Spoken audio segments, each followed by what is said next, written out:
Hello everyone, and you're welcome to Jibbyfem Forte tutorial. I'm Odurole Mojibola. Today we are going to be making a summer strappy gladiator sandal. Yes, you can see from the name the straps and then the gladiator part of it. We are going to be making use of majorly straps. Yes, just majorly straps. We are just going to be cutting rectangular straight straps. Sit back, I will be right back. The first thing we are going to do is we are going to take our major measurements for this particular, for the toe. We are going to make use of 4.5 inch for this side. You note it's a strappy gladiator sandal, so we are going to have a strap, another strap here. So we are going to make use of about 9 inch for the two strap here.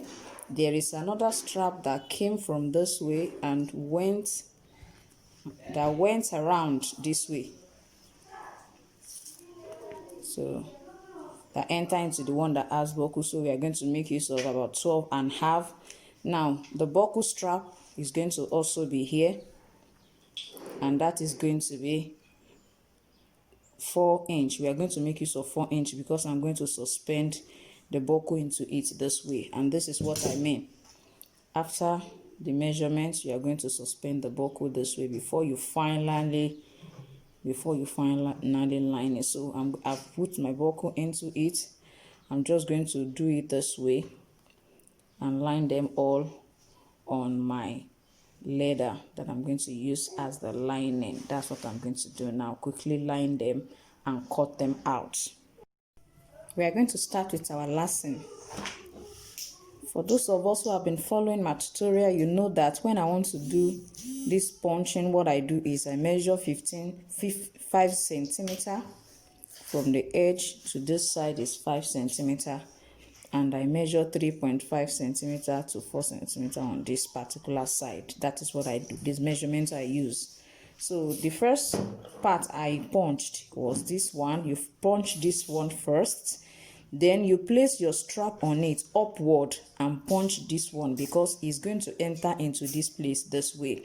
So don't make mistake of, after measuring your 5 centimeter, then placing your strap downward. No, you place it upward this way. So, and that is what I have done. Then you come to this side. I told us from the edge to whatever you are going to be punching is going to be at 1 centimeter. Make sure the distance is 1 centimeter. It should not be too close and too far away from the edge. I'm going to be making use of an already made sole, and that is where I have cut this inner sole out from.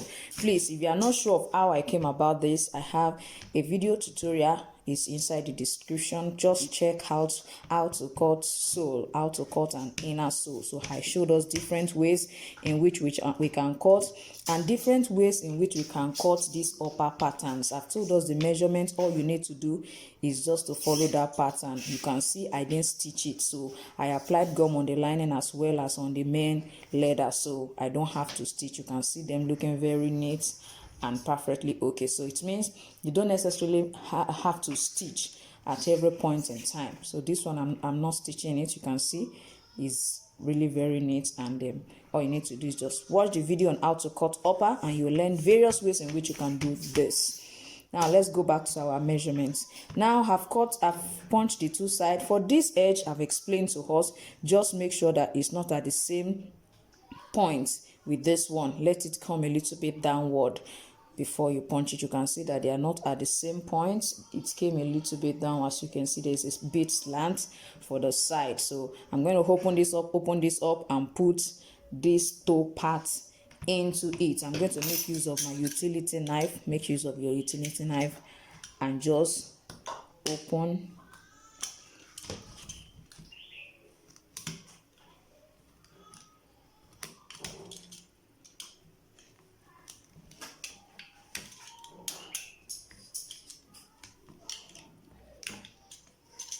You can see I've opened that side. That's the same thing I'm going to do to this one. Before we finally go to opening this one, don't forget there is a strap coming from this center, from this side to this other side. There's a strap coming this way. So what you do is measure about 3 centimeter away from your first 5 centimeter that you measure, 3 centimeter away, then punch that side. At that point it will have covered the smallest toe, so don't forget it's still going to be 1 centimeter away from the edge. Place your pattern on it as well again, and then you punch. So your pattern is what you are going to use for the measurements of the width of what you are punching. Now don't forget this is going to be on this side. Now for this particular side, I've told us just use your hand. Yes, just use your hand and you pick wherever you want to use. Just use you can use your four fingers this way, and then pick what you want to use. You can use your 3. It depends on the size and it depends on the style. So majorly we are just going to pick this side for this. Because the reason I'm going to pick this side now, if you look at what I have here, is that same side. And for this one, I told us that anytime we pick, when you pick this one for this particular style, you are going to place it will go upward. Don't forget we are having 2 straps there. We are having 2 straps, so don't forget they are not together. There should be a little space. As you can see this, so there will be a little space. So one will come to the first one and the other one will come to the next one. So it's going to move upward. We are not going to be moving downward. We are not moving down. And then this side, please don't forget, for this side, the one suspending, the one we are using to suspend the buckle is going to be at the same point with this. It's going to be at the same point with this one. So make sure that you do that first. Do that first. You can see it's going to be there. And then you place it on it. And then punch. Now the strap that goes at the back, that goes and curve down back to this particular place, is going to go downward. So it means it's going to be after this one. So you place the strap there. Place the strap on it. Just for you.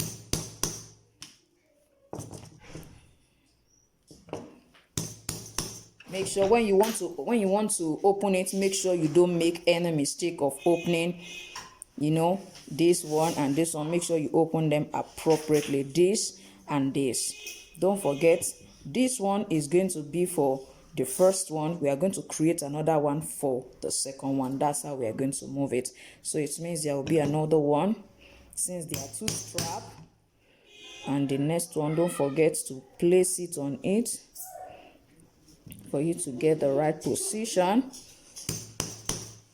So that's what we're going to. This second one goes for this, and the first one will have another one. So it means you just have to move your hand a little bit upward here. Don't forget to still place your strap at that same point. So all I'm going to do now is to open each and every of those places, and before I open, I'm going to place the second leg right on top of it. I'm going to place it right on top of it, and I'm going to mark it out. I have to mark it.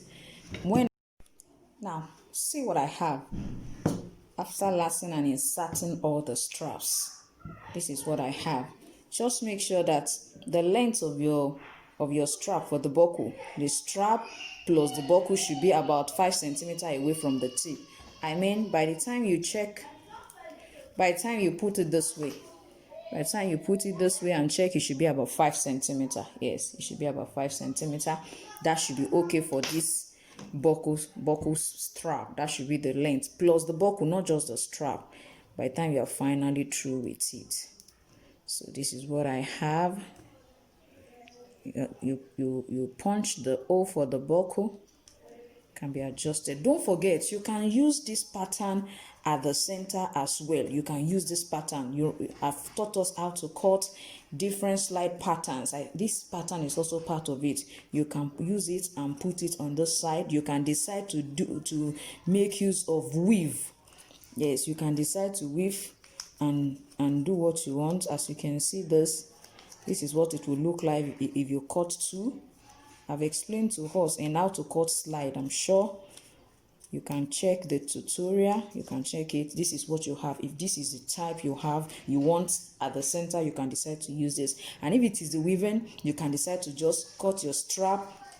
Cut about a 0.5 centimeter strap. Yes, that's what you should just cut. Cut 3, weave it, just that 3 braids, and put it here instead of the strap. Don't forget, this is a strappy gladiator sandal, so that is why I decided to make all of them of strap. And secondly, if you don't want your strappy gladiator sandal to have buckle, just ensure that you make enough strap that will go around the leg this way, will go around the ankle and come down and enter and fit in perfectly. It means it will not have buckle at all. It is this same strap that will just enter and you will last it perfectly on the person's leg. So each time the person wants to wear, the person will just put the leg. There won't be buckle, there won't be anything there. You can decide to do it like that. So what I'm just going to do now is I'm just going to reduce whatever extension I have that is too much at the back, and I'm just going to apply gum, and I'm going to apply gum on it.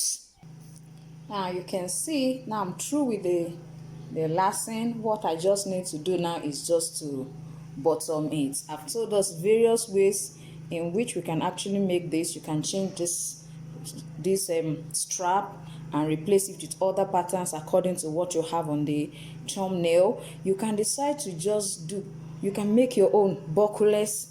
It's just your choice actually, and I want to believe you have enjoyed today's tutorial. Don't forget to lay your hand on this and then tag me on my Facebook, on my Instagram at Jibbyfem Forte. Tag me, let me see what you have done from this tutorial, and thank you so much for watching my tutorial. I'll see you next time. Please don't forget to subscribe to my channel. Don't forget to subscribe so that you can get notified each time I upload a video. Thank you so much for watching today. Bye.